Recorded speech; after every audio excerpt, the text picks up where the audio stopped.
You know, I think that we as a people need to understand that our actions affect other places, and other places affect what happened at home.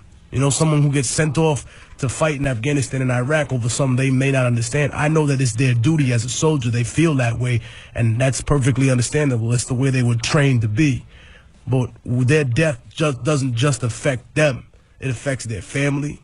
It affects their community. Now the community's missing a person. It's missing a brother. It's missing a friend. It's missing somebody that could pass on knowledge and information to other people in the community. There's a gap in our people, a hole, a bullet hole. So, I mean, that was my inclination, to be out there and to show people not just that I could do it, but that if I, who I'm a rapper and a young revolutionary, can achieve something like that there, then there's no excuse for us not being able to do that here in Jersey or in NY or anywhere else in this country. Now, when you use the term revolutionary, I think out of many people who have used it in the music industry, you carry it out full throttle, the best. Now, at any point in your career, and probably more focusing towards the younger portion of your career, did anyone give you any resistance from family to friends or anyone in the business that said, listen, you could take this another direction? Why continue to be such a revolutionary? You know what? I don't think my family really had too much to say. They were glad that I wasn't in the penitentiary. They were glad that I wasn't in jail. They were glad that I wasn't in Central. You know, they were happy to see me doing something I love doing and staying out of trouble. I explained to my pops, I'm like, yo, this is 100% legitimate. If it wasn't, I wouldn't be doing this. My father actually allowed me to be paroled to his crib when I got out, because done a year, right? Yeah, because he said, look, you either gonna get a job or go to school, and I did both. I went to school part-time for political science, and then I eventually found a job, you know, doing whatever job I could possibly do, whatever low paying, low wage. I didn't care, yo, as long as it was something where I could contribute to the household and feel like a man, you know. And I think there are some people that, you know, maybe a couple of friends of mine who said, I don't know if, you know, you're going to get far spitting like that, but I've received nothing but encouragement from the people that I was surrounded in hip hop, you know. Even today, I just literally, before I came here, I was just with Buckshot and KRS-One and sat down. I was having an interview with Chris for a DVD.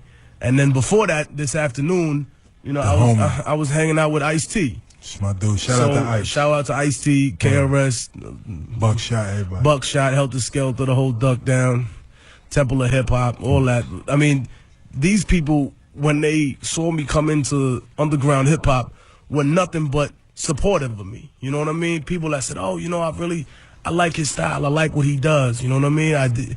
When I run into people that say, oh, you know, I like what you do, they may not even rhyme about the same thing. You know, I met Fat Joe. We don't rhyme about nothing similar, but he was like, oh, I like what you do. You know what I mean? I think that people know that is a part of hip hop, and it's always been a part of hip hop. And it's always going to continue to be a part of hip hop. And I walked in the same steps as other people who were part of this. You know, Chuck D is a good friend of mine.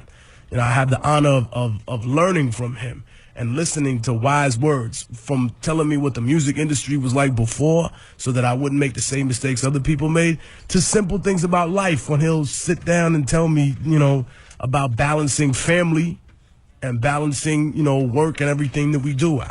I think that one day, hopefully, I'll have the honor and the pleasure of being able to do that for somebody that's coming up in the game 10 years from now. You know, 15 years from now, I'll be in a position like that to be like, yo, young brother, this is what I was dealing with back then. You know what I mean? I'll be in my early 40s telling somebody, hey, you know what? You know, don't make this mistake, or this is how I seen the industry develop, or boom, boom, boom. So I had a lot of encouragement. Well, we got a lot of questions sent to us from most of our listeners, and that was a huge question that came. And there was a few artists that asked, how do I do my music and keep it my music the way you keep your music, that nobody else controls what you do, but still be able to be successful? Well, I mean, I think that, first of all, you have to be good at doing your music. You can't just be doing you and it be terrible, you know. You have to be able to take criticism with a grain of salt, you know. If, you know, your beats don't sound good, or a lot of people complain about your tracks, will find new ones. There's millions of people online that are just giving away their beats right now. You go to SoundClick, you go to MySpace, Yes. you go to anywhere. Word. For sure. There are people For that'll sure. say, "Oh, anyone can rhyme over this." You know, Right. find something that somebody else is doing, or get an instrumental. And if beats are the problem, then do that.